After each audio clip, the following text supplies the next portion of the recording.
De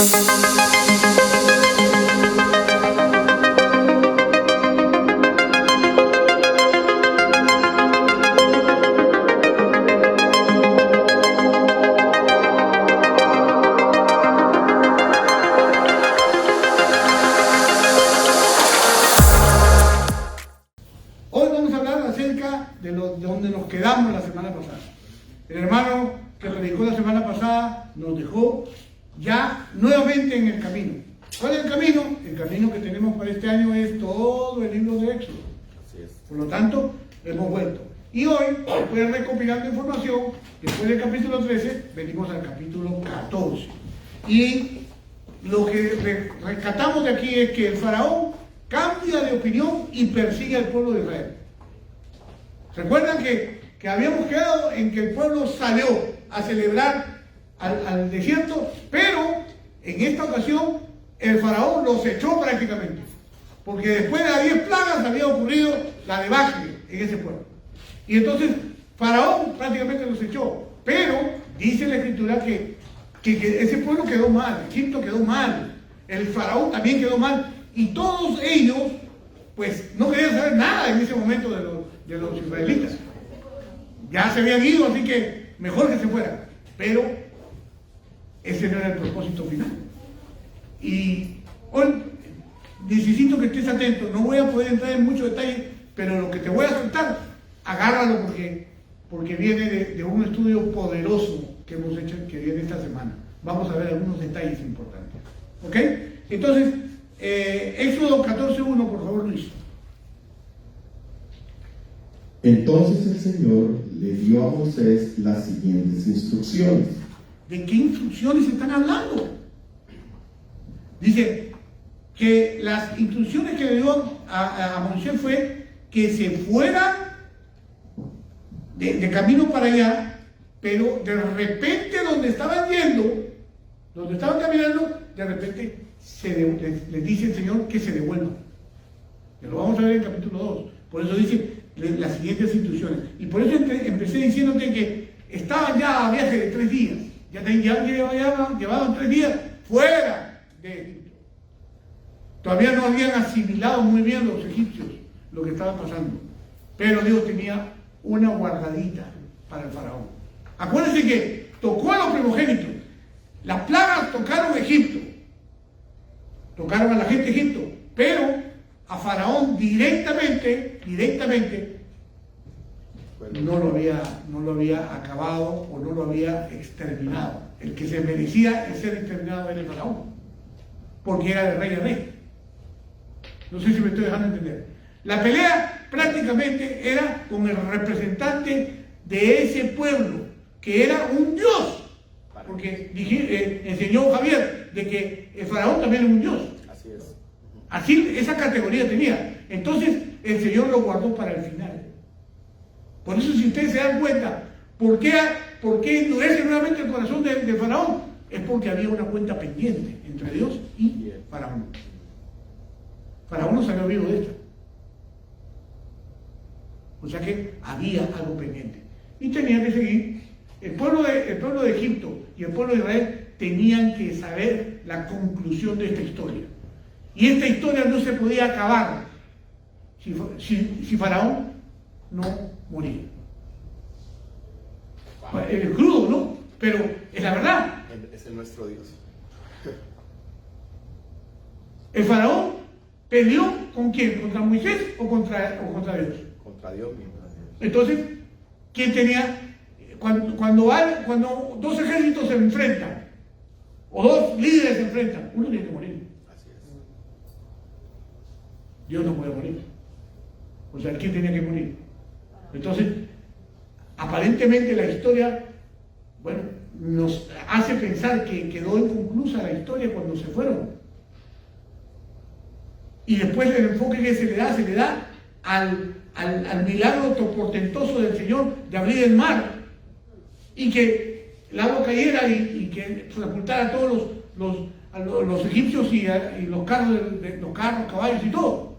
Pero realmente no habíamos caído en cuenta de que eso era personal. Dios con el faraón. Entonces, ¿por qué le estoy recalcando en esto? porque a la salida de 3 días, y cuando Dios le da las instrucciones a través de Moisés para que regresen, vamos a ver lo que ocurrió. Éxodo 14, 2 y 3, por favor, Luis. Ordénales a los israelitas que den la vuelta y campen cerca de Pihairot, entre Migdol y el mar, que acampen allí, a lo largo de la orilla, frente a Baal-Zephón. Entonces el faraón pensará: los israelitas están confundidos, quedaron atrapados en el desierto. Ajá. Entonces, ahí hay 3 nombres importantes. Pi-Hairot, que significa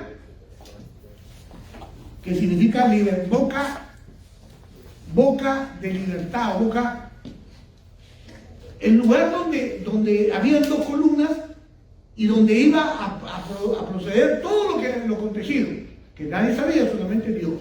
Entonces le dice que regresen allá, pero le dice que entre Migdol y el mar. Yendo a los sabios, Migdol significa glorioso. O sea, entre el lugar glorioso y el mar. O sea, ya Dios lo tenía planeado. Por eso que los hace volver a ese lugar. Ahora, ¿cuál es el mensaje que reciben los egipcios? Están confundidos. Y significa, mire, Baal-Zephón significa confusión. Baal-Zephón es sinónimo de faraón. O sea que es frente a Baal-Zephón, quiere decir que iban a quedar frente a frente con faraón. Eso es lo que significa Baal-Zephón. También viene de tifón. ¿Por lo qué? Por lo que se acontecía un tifón. Lo que iba a ocurrir para los egipcios fue un tifón que los desapareció. Pero eso es importante entenderlo. ¿Por qué? Porque Baal-Zephón significa ídolo temeroso, o ídolo destructor. Eso es lo que era el faraón, un líder mundial destructor. Al que le temía. Por lo tanto, eso significa Baal-Zephón. Ahí le hace frente Dios a este faraón. Pero ¿qué pasa con el pueblo? El pueblo estaba, en ese momento, el pueblo de Egipto estaba como confundido. Pero cuando faraón le dice que está pasando de que los israelitas se están devolviendo, porque faraón mandó espías para ver dónde estaban. O sea, les hizo el seguimiento. Lo que dicen los sabios es que el faraón lo mandó porque él pensaba que solamente iban por 3 días, como le había dicho inicialmente Moisés, iban por 3 días al desierto a alabar a Dios, pero ya se estaban convenciendo que no iban a volver. Entonces, ya vamos a ver en el siguiente versículo, 14:4, por favor, Luis. 14:4. ¿No tienes tu? Marcos, por favor. 14:4. Y una vez más endureceré el corazón del faraón y él saldrá a perseguirlos. Lo haré así para manifestar mi gloria por medio del faraón y de todo su ejército. Después los egipcios sabrán que yo soy el Señor. Así que los israelitas camparon donde se les dijo. Fíjense qué tremendo. Endureceré una vez más el corazón de faraón. Acuérdense que lo primero que hizo Moisés cuando todo esto ocurrió es que Dios le dijo que endurecería el corazón de faraón. Es necesario que Dios a veces endurezca el corazón de los hombres para ser tratados. En este caso, a través de faraón, Dios trató al mundo entero y a los israelitas para mostrar su gloria. Por eso dice ahí, endureceré el corazón de faraón y saldrá a perseguirlo. O sea, quiere decir que faraón también estaba asustado. Tenía que pasar algo sobrenatural en él y darle aliento para que él pudiera salir a perseguir. Porque acuérdense, dígame quién de nosotros, humanamente, saldría a cazar a algo así con su primogénito muerto. Exacto. Se necesita no tener entraña, no tener sentimiento, pero sin embargo algo tuvo que hacer Dios, endurecer su corazón. ¿Para qué? Para reenfocarlo y darle su merecido. ¿Ven? Importante entender esa parte. Dice, endureceré, incluso habiendo recibido las señales mencionadas, según las cuales era el momento propicio para capturar a los judíos. Faraón, cuyo orgullo seguía maltrecho por el impacto de las plagas, no podía haber emprendido la persecución si hubiera estado en pleno dominio de sus facultades. ¿Se dan cuenta? Por eso sus declaraciones en los versículos 3 y 5 son testimonio elocuente de su maldad, porque el Señor tuvo que endurecer expresamente ese corazón. ¿Para qué? Para que se olvidara de todo y siguiera. No sé si a usted le ha pasado, pero cuando usted se fija en algo y pierde conciencia de todo, eso es lo que les pasa, por ejemplo, a las personas que se enamoran. Yo me acuerdo que un compañero de escuela, ni bien egresamos, un muchacho joven, pero se enamoró de una mujer mayor. Y pues, se dice hasta la chancleta. Se enamoró hasta la chancleta. Y el hombre estaba y padecía de eso. ¿Saben qué ocurrió, hermano? Al final, la mujer era casada. Imagínate. El muchachito que salió de la escuela, nosotros egresamos, yo egresé con 21 años. Y este muchacho también tenía como 21, 22 años. Jovencito, con una mujer de peso. Pero la mujer no dejó a su marido. Y este muchacho, ¿saben qué hizo? Estaba tan enamorado que se mató.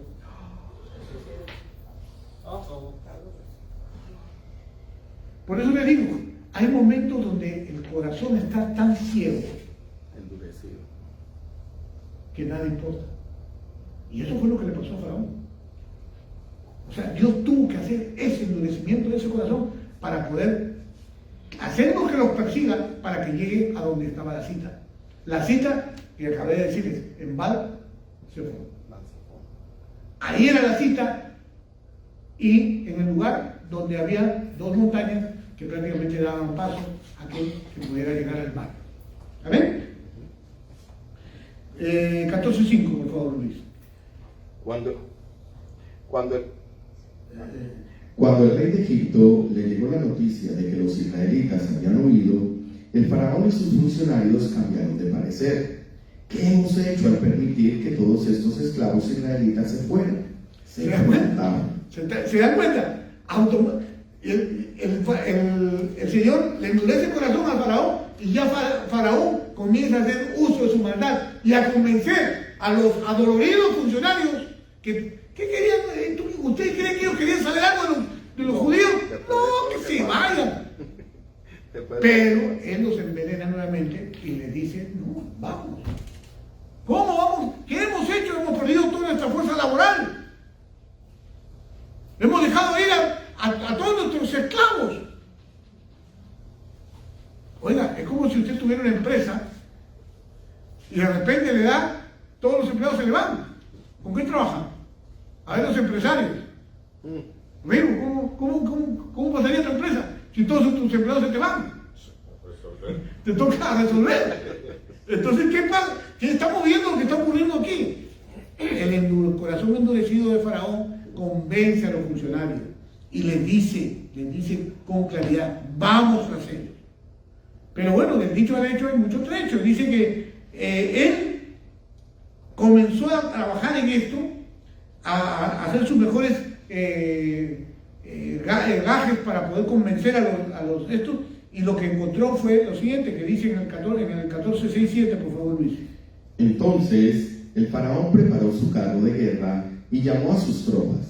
Llevó consigo 600 de los mejores carros de guerra, junto con los demás carros de Egipto, cada uno con su respectivo oficial al mando. ¿Se da cuenta? ¿Cómo hizo para convencerlos? Porque había duda. Él mismo preparó su carro. ¿Cuándo has visto tú el faraón preparar su carro? O sea que el ejemplo, una vez más, le dio tanta fuerza en esto que prácticamente salió con 600 carros. Se dice, bueno, los carros llevaban por lo menos 2 personas, el oficial y el que manejaba, más los caballos, y dice la escritura que también tenía ejército a pie. O sea que era un ejército enorme que convocó para perseguir y hacerlo volver. ¿En qué cabeza cabe que iban a volver así? Yo creo, por haber estudiado milicia, yo creo que no iba a ser tan fácil someter a 2 millones de personas con un ejército bien organizado, pero pequeño. Exactamente. Para 2 millones pequeños. 600 carros, imagínate. Vamos a suponer que eran 2.000 personas. ¿Tú crees que con 2.000 personas puedes controlar 2 millones de personas? Pero acuérdate, pastor, que él subestimaba porque los habían controlado por muchos años. Claro. Entonces él subestimaba eso. Claro, sí, pero es que en realidad no estaba pensando él. Era lo que Dios hace en la gente. Tenía que hacerlo, porque si no los planes no se iban a completar. Entonces, miremos bien que él echó mano a todas las estrategias y a todas las argucias para sacar a ese ejército e ir detrás de los respectivos judíos. ¿Ok? Bien. Éxodo 14:8 dice. Así que el Señor endureció el corazón del faraón, rey de Egipto, quien por lo tanto salió a perseguir a los israelitas, los cuales se habían marchado con puños en alto en señal de desafío. Claro. Entonces le sembró a los demás y él mismo comenzó a recordar, ¿te acuerdas cómo salieron estos con los brazos en alto, demostrándonos que nos habían ganado? Entonces, de esa manera estaba picoteando a los soldados y a los egipcios para poder salir con rabia a buscarlos. ¿Por qué? Porque los corazones estaban dañados.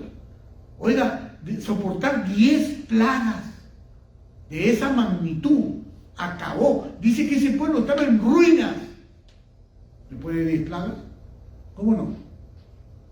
Acuérdense, las plagas del ganado, las plagas de las cosechas, las plagas de todo lo que se había quemado.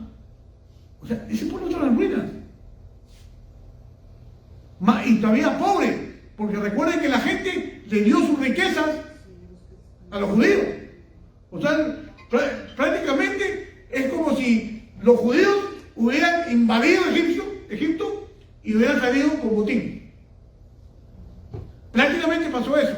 Pero ellos recordaban todo eso para alimentar su odio, para alimentar su eso me hace acordar a mí el asunto de la venganza. ¿Cómo es la venganza en una persona cuando alguien le hace algo?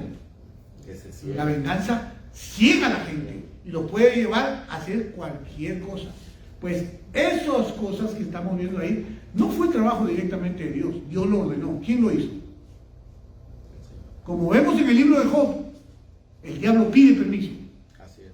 Y el diablo fue el que hizo endurecer el corazón de Faraón. ¿A través de qué? De sentimientos oscuros.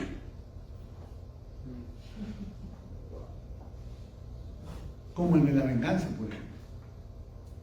¿Amén? Sigue Luchito. No vas a leerlo de la la cronología, muy importante. Hay una cronología importante acá. Israel salió de Egipto por la mañana el 15 de Nisan. Y el mar se partió el 21. En 6 días prácticamente pasó todo lo que pasó. Es importante entender. El 15, los judíos viajaron desde Ramsés hasta Sucot. El 16 viajaron desde Sucot hasta Itán. El 17 retrocedieron rumbo a Egipto y acamparon en Pijajirot. O sea, los regresó.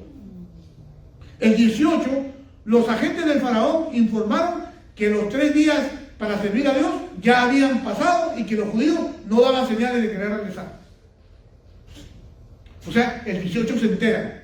El 19 y 20, el faraón organiza sus fuerzas y empezó a perseguir a los judíos. El 21 estaba ocurriendo la venganza. la venganza del Todopoderoso. Pastor, tremendo. Y 6 días, ¿no? Porque el séptimo no podía hacer eso. Claro, claro. Shabbat, Chaval. en 6 días. O sea, hasta en esos detalles, Dios es preciso. Entonces nos lleva eso a que Israel se da cuenta.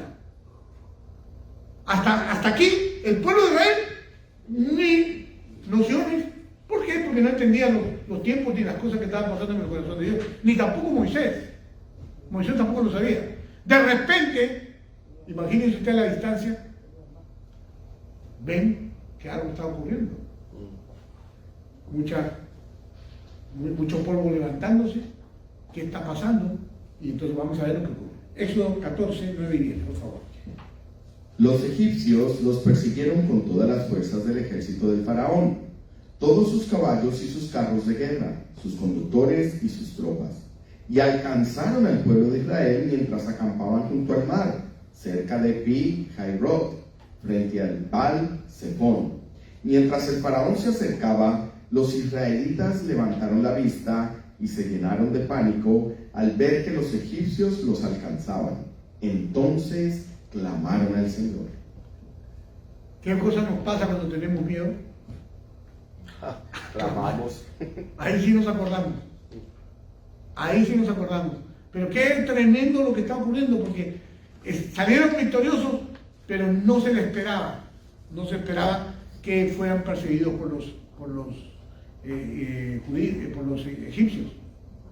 Y por eso cuando vieron ese gran ejército, bien organizado, con todos sus caballos, porque acuérdense que hay una canción que habla,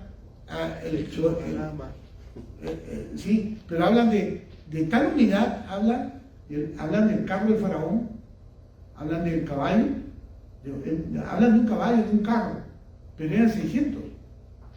No hablan de 600 carros. ¿Por qué? Porque se veía solamente uno. Había tal formación militar que solamente se podía distinguir uno.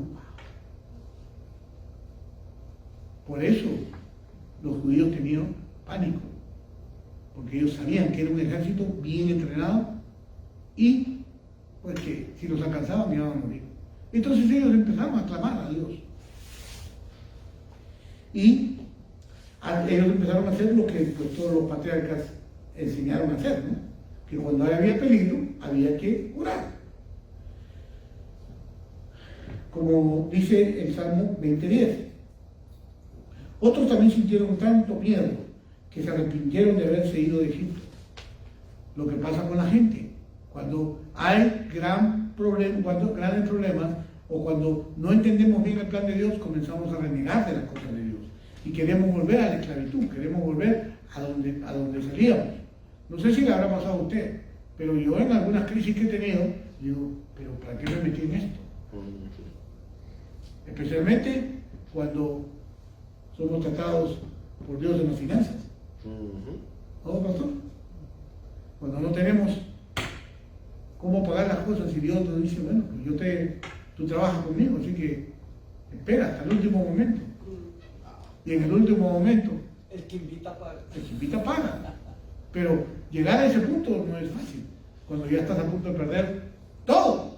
Cuando dice Dios, espérate, no te preocupes, aquí está, la suelta. Sí. Eso se llama vivir por fe. No es fácil. Pero el pueblo estaba experimentando que las oraciones de ellos esperaban que fueran escuchadas. Dice la conjetura que Rambam, ellos no perdieron la fe en Dios, sino en Moisés. ¡Qué tremendo! Frente a lo que estaba pasando, ¿qué pasa? Muchas veces no le echamos la culpa a Dios, le echamos la culpa al pastor. Al que dirige, al líder. No, es que la congregación está así por culpa del pastor. Seguro que está en pecado. Sí. Seguro que está en pecado, por eso que la congregación está así.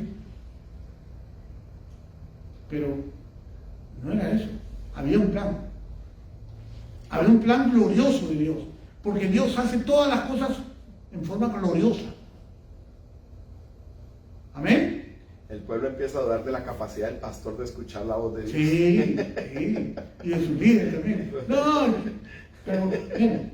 Otra razón, dice que por la que tuvieron miedo era que los judíos no habían visto solamente a Misraim, era que no habían visto al ángel guardián. O sea que dice que en ese momento parece que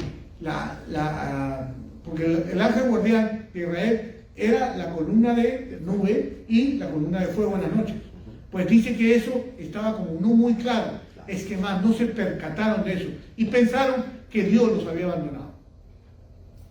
Como el pensamiento típico de cada uno de nosotros cuando estamos en un problema. ¿Dónde está Dios? Exacto. ¿Dónde está Dios? Nos abandonó. No nos hubieran sacado mejor de la esclavitud. Ahí por lo menos teníamos frijoles.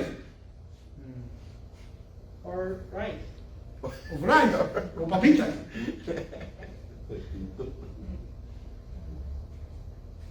En primer lugar, estos iban a servir para que el terror que inspiraba el motivo de los judíos alcanzara el nivel más elevado.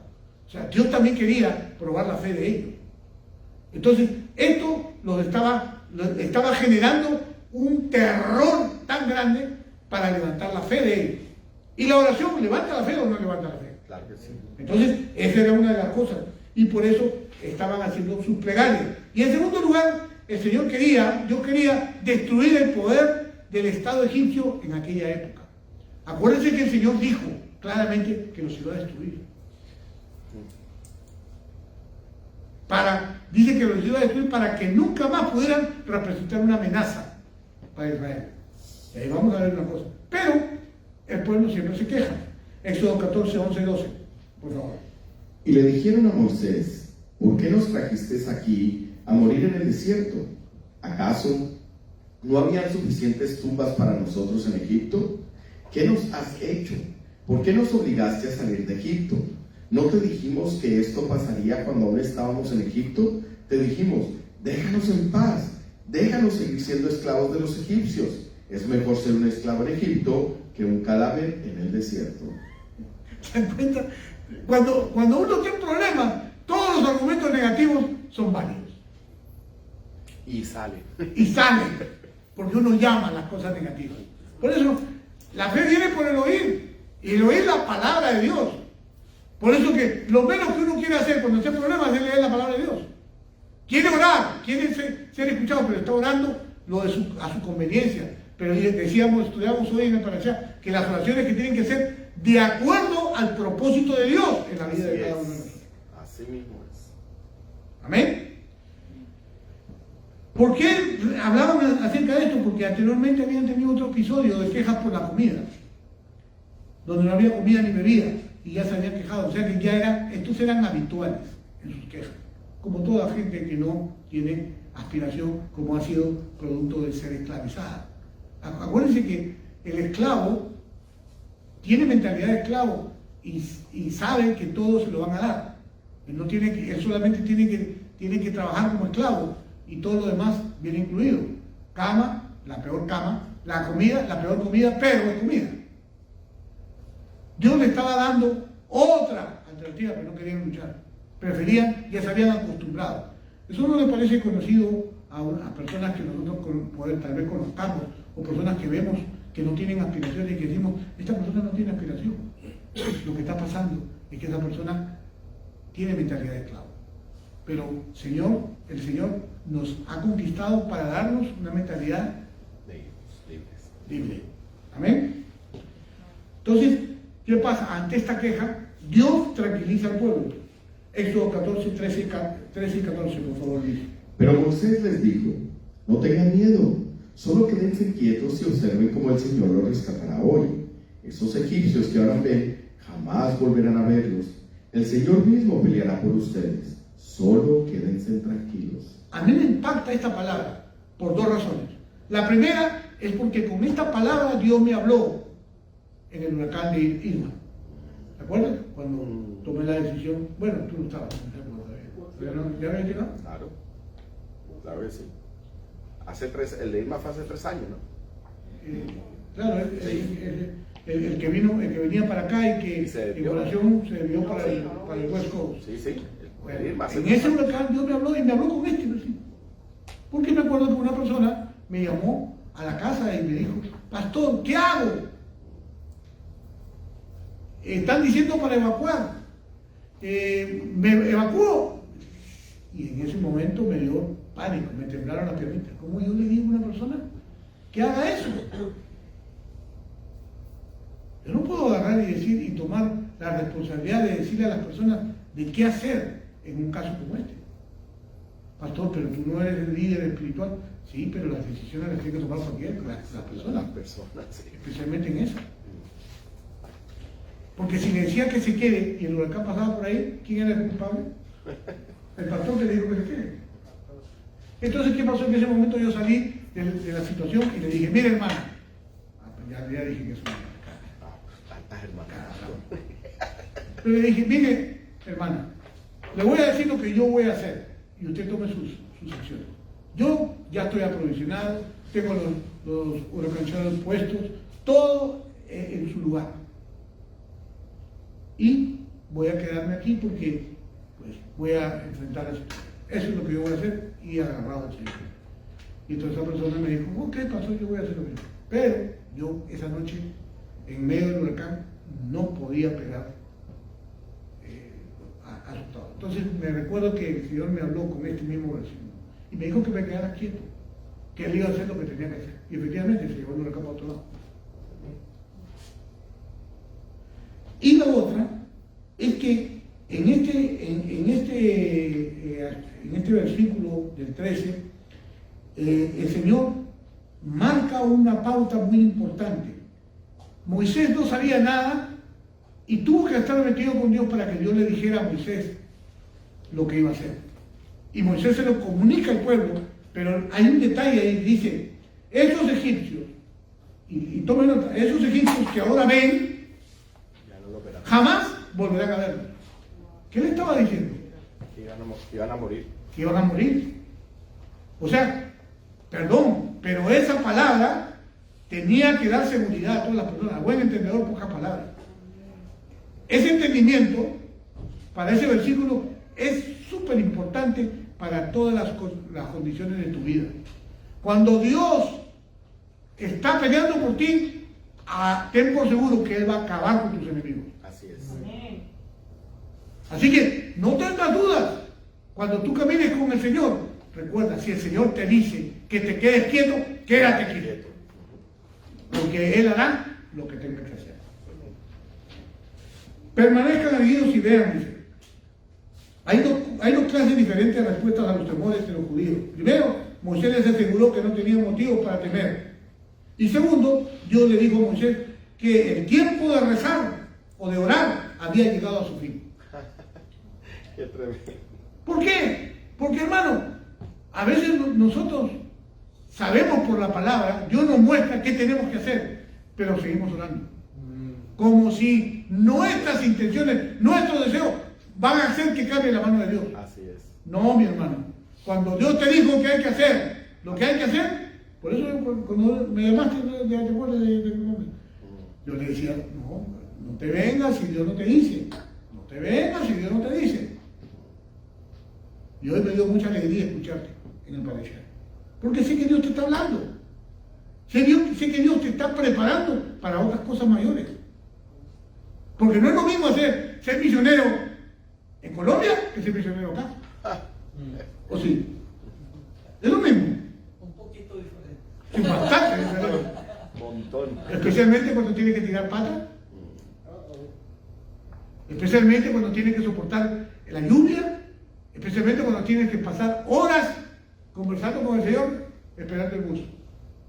Y que está la selva de cemento. Y la selva de cemento, con el calor y todo. Dios hablando. Pero me dio gusto escuchar que estás escuchando la voz de Dios. Que Dios está mostrándole las razones por las cuales lo trajo. Yo me aseguré mucho. Le dije, Señor, yo no voy a recibir a este pastor. ¿Qué responsabilidad recibir a este pastor aquí si no le puedo ofrecer nada? Yo no le puedo ofrecer nada, pero él sabe lo que necesita. Él es su padre, primero que todo él es su padre.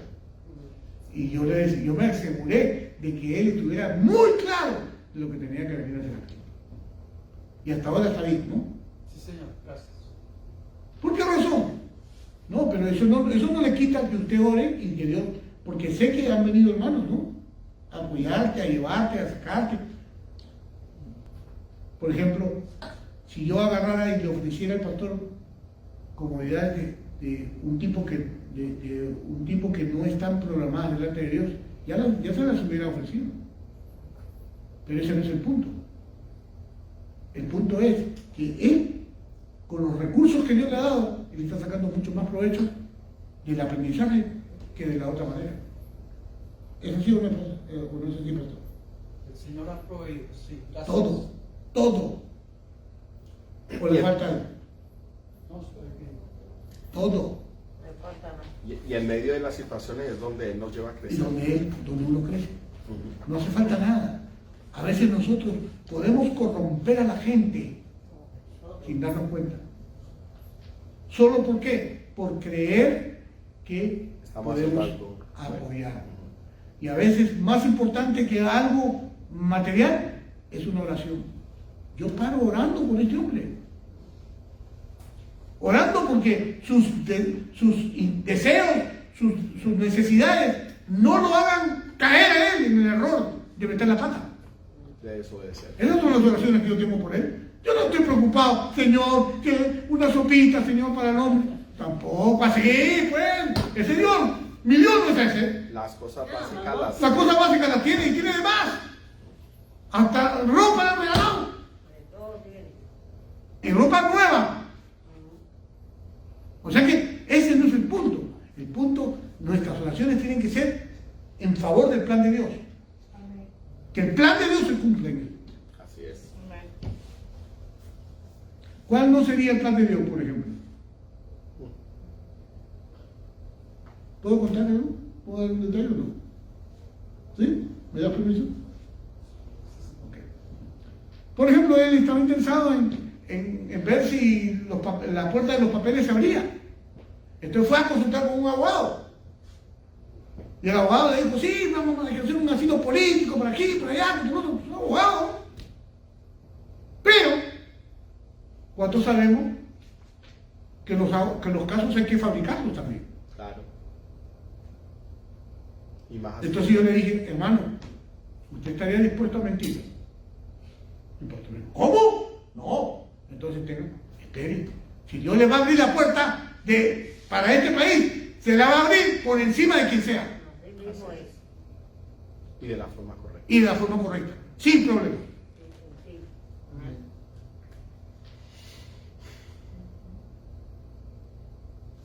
Tenemos que estar atentos. Lo que tenemos que hacer, hacer la voluntad y estar atentos. Yo sé que Dios tiene un plan con él. Yo lo sé. A mí nadie me va a quitar de que Él tiene un plan con él. Desde que llegó. Yo lo sé. Pero no me voy a desesperar. Los planes son de Él. Y tampoco, no te desesperes. Espera.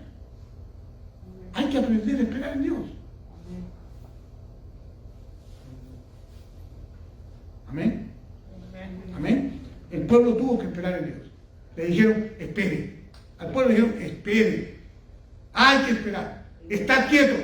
Porque Dios va a hacer el trabajo. ¿Y lo hizo o no lo hizo?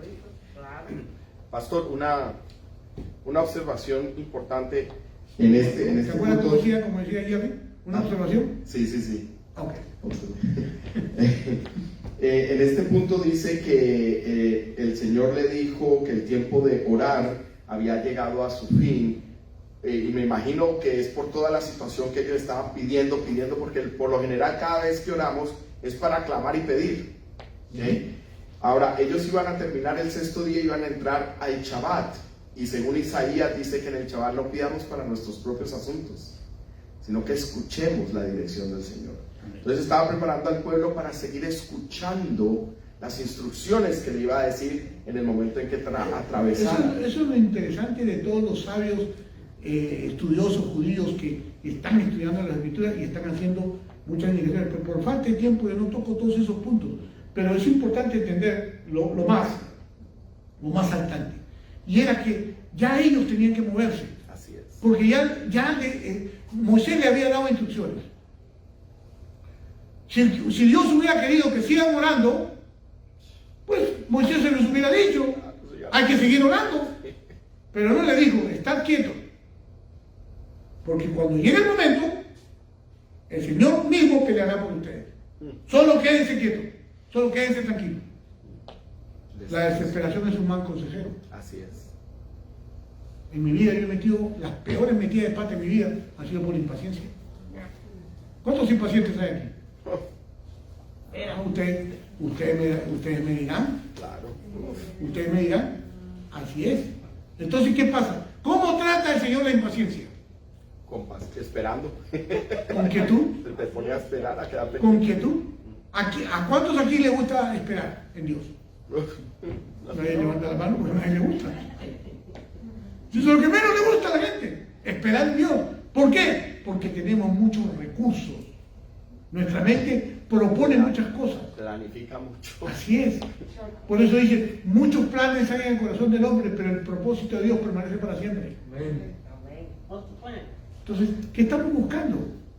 ¿Estamos queriendo inventar la rueda nuevamente? No, tenemos que aprender a ser pacientes. Y si Dios dice, espera, espera. ¿Ah? ¿Qué dice Vico? Está apurado, pasa adelante. Ah, se quedó pegada con la señora de la pelea del supermercado, ¿no? Esa misma es cosa seria. La falta de fe de esa generación, ¿qué cosa originó? Vemos un caso específico con este pueblo. Miren, al final, por ellos haber sido impacientes en moverse, en llegar, en la idolatría y todas esas cosas, Dios no permitió que esta generación que salió de Egipto llegara a la tierra prometida. Y por estas cosas fue que Dios impide que la gente avance o que la gente llegue. Así es. ¿Por qué? Por impaciencia. Conozco miles de personas que por impaciencia han abortado el plan de Dios. El plan del Señor. Yo, por ejemplo, no quería ser pastor. Yo estaba muy bien en mi trabajo. Mi trabajo secundario estaba muy bien. Yo no quería ser pastor. Sí, me gustaba estar con los muchachos ahí. Sí, chévere. Pero como líder. Pero todos ellos querían que yo fuera pastor. Y yo decía, no, espérate, todavía no. Y me la pasé esperando. ¿Saben qué pasa, hermanos? Que cuando tú esperas confiado, las cosas llegan en el momento menos esperado. Y así fue. Y me hincaban, ¿te acuerdas? Me hincaban muchísimo. No, pero no puede ser justo. Se levantaba el enemigo. A través de mis líderes. No, puede ser posible que van a nombrar a fulano de tal y tú tienes más tiempo que él aquí, por allá. Y tú lo ministraste y tú lo preparaste. Tú lo preparaste. O sea, yo había preparado gente que las estaban ordenando al pastorado y a mí no me estaban ordenando. Pero ¿saben qué? En el último momento, una semana antes de la ordenación, vino el pastor principal de toda la organización y le dijo a fulano de tal. Yo lloré ese día, pero yo sentí que Dios le dijo Así es. a mi pastor que tenía que ordenarme. Yo callado, yo no dije nada. Yo estaba dispuesto a esperar, pero vino él y me pusieron en la ordenación. ¿Y saben cómo es cuando Dios hace las cosas? Porque en ese día, me acuerdo que el día que me ordenan a mí, fue una cena de líderes. Habían 700 líderes en esa cena en el cine Surmate. Y cuando a mí dicen mi nombre y me ordenan, eso se quería caer de la aclamación de la gente. O sea, toda la gente estaba contentísima aclamando que me hubieran ordenado el pastorado. pero cuando el diablo quiere hacer sus patrañas, las hace. Entonces, eso a mí me enseñó que yo tenía que aprender a ser paciente. Fue mi primera lección de pastor. Espera cuando Dios te dice que esperes. Ahora, no vayan a creer que soy perfecto. Me he desesperado, y cuando me he desesperado, he metido la pata.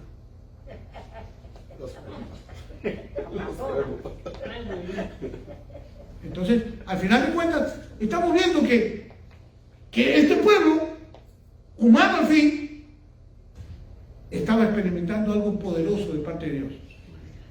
Un tiempo de espera. ¿Amén? Vamos a seguir, por favor, Luis. Ya estoy. ¿Quiere que pase a Éxodo o Deuteronomio? Deuteronomio 17:6. ¿Por qué? Porque fíjense, acá hay un aspecto importante. Cuando el Señor dijo que este pueblo de Israel no volvería a ver a esos egipcios, ahí mandó un decreto que hasta ahora se cumple. Y está en Deuteronomio 17:16, Luis.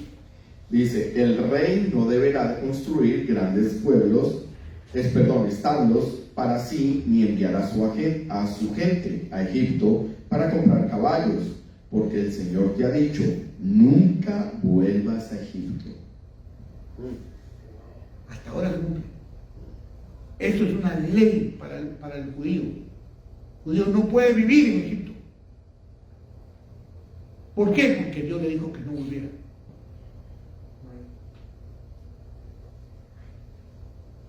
También dicen espiritualmente que este asunto es bajar al mundo, bajar de categoría, devolverse. A Egipto no. ¿Usted se volvería al mundo? A la esclavitud. Entonces usted no va a volver a Egipto. A Egipto no, ya no más. Ya me salvó Yeshua, así que yo no vuelvo a Egipto.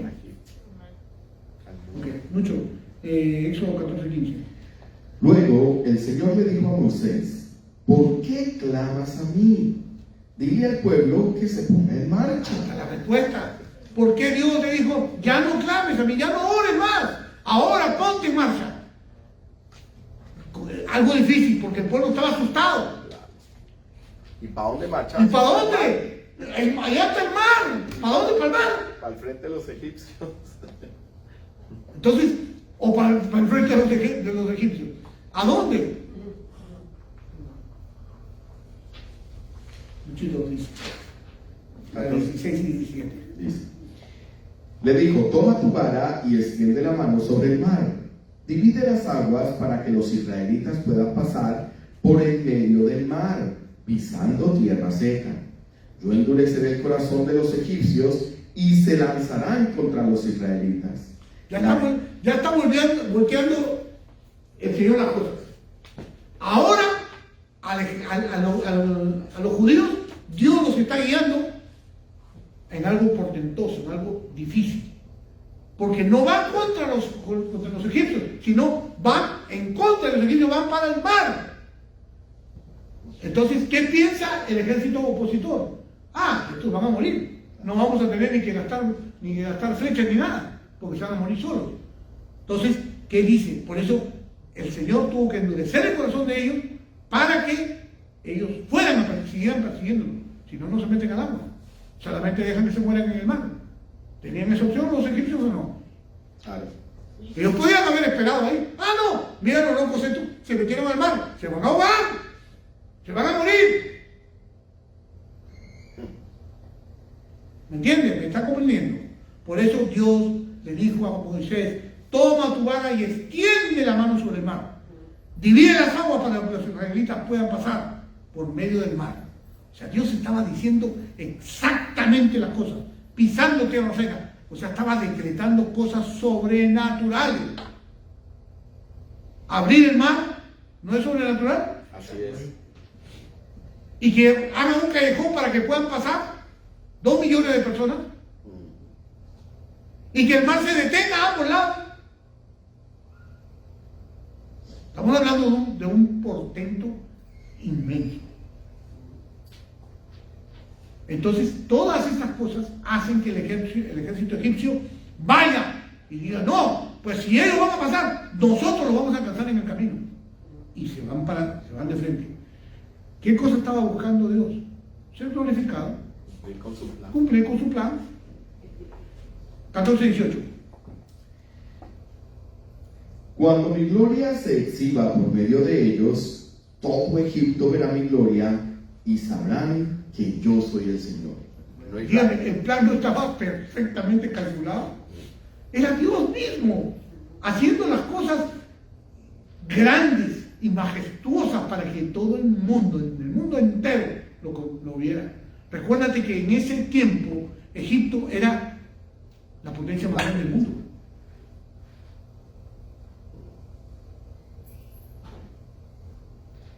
Éxodo 14, 19 y 20. Entonces el ángel de Dios, que iba al frente del pueblo de Israel, se trasladó hacia atrás del campamento. La columna de nube también se cambió de lugar y pasó a estar detrás de ellos. La nube se puso entre los egipcios y el campamento de los israelitas. Al atardecer, la nube se convirtió en fuego e iluminó la noche. Pero los egipcios y los israelitas no se acercaron unos a otros en toda la noche. El Señor puso una neblina para que ni ellos supieran, ninguno supiera y descansaran esa noche. Exacto. Para que al día siguiente, en la madrugada, empezara el éxodo. El éxodo. Sigue, por favor, Luis. Cuidado. Éxodo 14, 21-22. Ya vamos a ver lo que está ocurriendo. El mar se abre y el pueblo pasa en seco. Éxodo 14, 21 y 22. Luego Moisés extendió la mano sobre el mar y el Señor abrió un camino a través de las aguas mediante un fuerte viento oriental. El viento sopló durante toda la noche y transformó el lecho del mar en tierra seca. Entonces el pueblo de Israel cruzó por el medio del mar, caminando sobre tierra seca, con muros de agua a cada lado. Yo pregunto, acá en gran detalle, la lectura es muy global, pero hay que, yendo a los detalles, ¿qué se requería? Acá dice que el viento separó las aguas. Exacto. Los sabios dicen que fue, algunos dicen que fue el viento, pero aquí literalmente dicen que Moisés se extendió la mano sobre el mar y el Señor abrió un camino a través de las aguas. ¿Qué cosa fue? ¿La mano o el viento? La mano. Esas dos posturas están en discusión entre los judíos. Bueno, es importante entender de que unas tipologías como se presenta el Espíritu Santo es en los evangelios es a través de la mano de Dios o también el soplo de Dios, ¿sí? Muy buen punto. Pero en este caso específico, algunos sabios dicen que fue porque extendió la mano y se realizó el portento divinamente. Pero también vemos que el viento sopló. ¿Por qué? Porque la tierra en el lecho marino, ¿cómo se supone que estaba? Húmeda. Húmeda. Entonces, pasar por una tierra húmeda es problemático también para esto. Y la lana que se forma. Claro, En el mar. todo eso es mar. Acuérdate, claro, tienes a los lados todo paralizado, pero el suelo dice que era tierra seca. Y ojo, que ese fue el trabajo que el viento hizo. Exacto. Sopló y secó el lecho marino para que el pueblo pasara. Durante toda la noche pasaron. Tenía que secar para endurecerla. Claro, por eso, ¿cómo habrá soplado ese viento? Para secar todo eso. Pero todo estaba calculado. ¡Guau! ¡Qué bárbaro! Uno no piensa en eso. Uno no piensa en esos detalles, lee literalmente, pero hoy estamos hablando de secar el lecho marino. Otros sabios dicen que sopló tanto el viento que se congeló toda esa parte. ¿Para qué? Para poder bajar, porque era un abismo.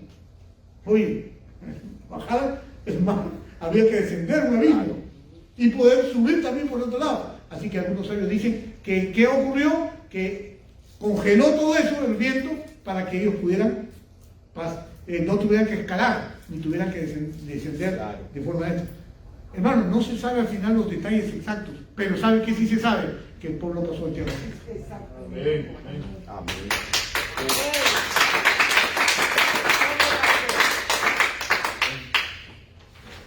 Y Éxodo 14, 23 Luis. Entonces los egipcios, con todos los carros de guerra y sus conductores, y con los caballos del faraón, persiguieron a los israelitas hasta el medio del mar. Así es. Entonces, imagínense usted, la nube pasó nuevamente para adelante, abrió, escampó, y los judíos, los egipcios vieron, ¡ah! ¡Mira! ¡Están pasando! Bajaron a perseguirlos, seguirlos persiguiendo. Y dice que llegaron hasta la mitad. Robaron todo. 24 Lucho.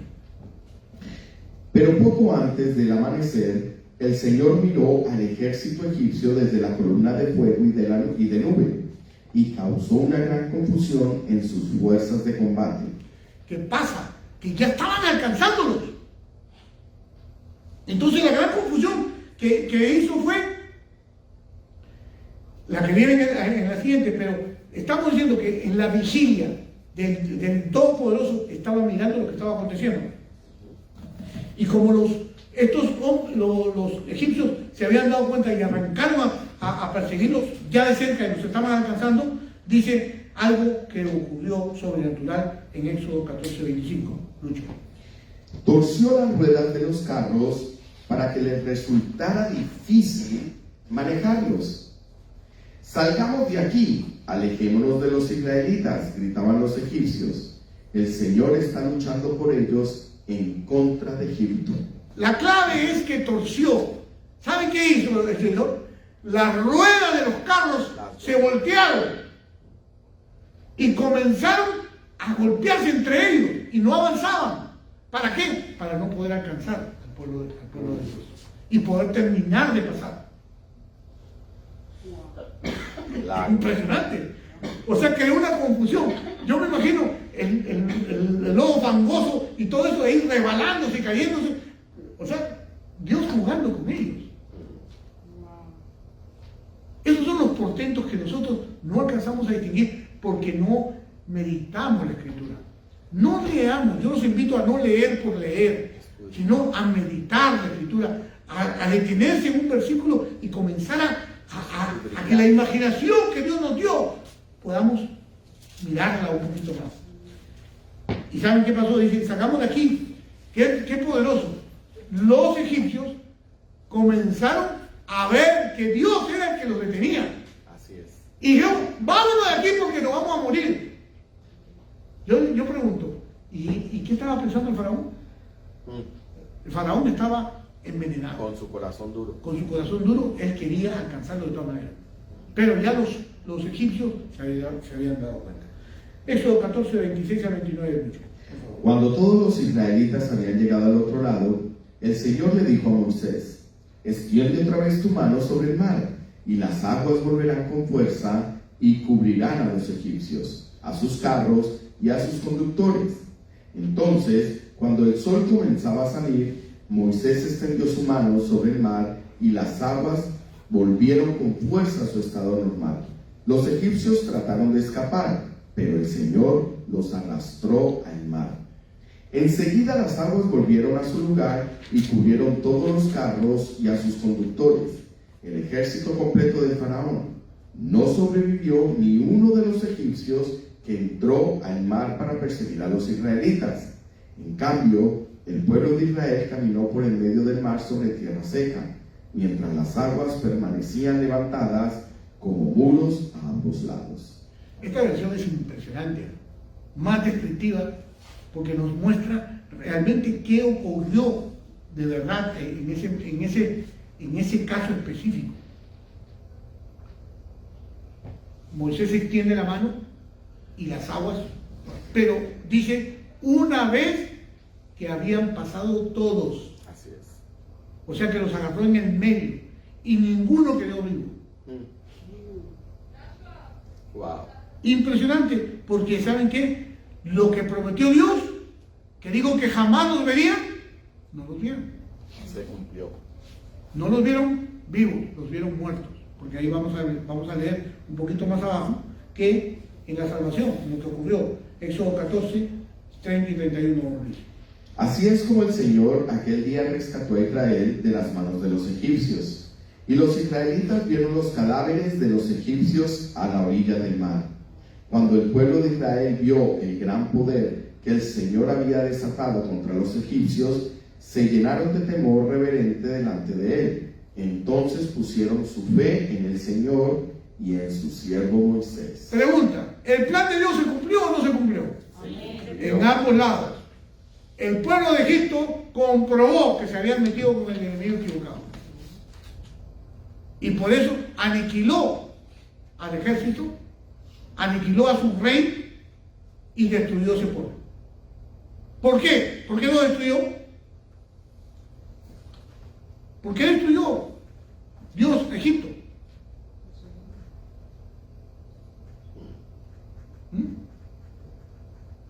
Luis, ¿por qué destruyó? No, si me preguntaba a mí. Bueno, Bueno, primero de todo porque el faraón era como un dios, era un dios para el pueblo de Egipto y él no comparte, él destruye dioses. Principalmente porque habían esclavizado por 400 años Claro, al pueblo, esa era parte de... al pueblo de Dios. Y esa había sido la sentencia. Porque nada que pase en el mundo pasa sin que Dios lo sepa. Y todo lo que se profetizó se va a cumplir.